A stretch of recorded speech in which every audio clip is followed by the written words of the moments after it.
આજે માત્ર એક તહેવાર નથી, આજે છે સૂર્યને ઉત્તરાયણની શરૂઆત, એક સંદેશ અંધકારમાંથી પ્રકાશ તરફ જવાનો.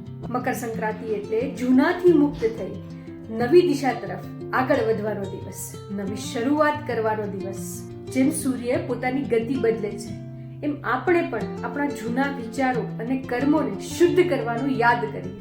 તલ અને ગોળ મીઠાશ અને સ્નેહનું પ્રતીક. આજે જે મીઠું બોલે એનું આખું વર્ષ મીઠું જાય. આકાશમાં ઉડતી પતંગો આપણને શીખવે છે કે જો જીવનમાં ઊંચે જવું હોય તો દોરો એટલે કે સંસ્કાર અને મર્યાદા મજબૂત હોવા જોઈએ. આ પાવન દિવસે નકારાત્મકતા મનમાંથી છોડવી, શ્રદ્ધા, કરુણા અને ક્ષમાને સ્થાન આપવું. મકર સંક્રાંતિ એ માત્ર તહેવાર નહીં પરંતુ પરિવર્તનનો સંકલ્પ છે. ઉર્જા, શાંતિ અને આધ્યાત્મિકતાથી ભરપૂર મકર સંક્રાંતિની હાર્દિક શુભકામનાઓ.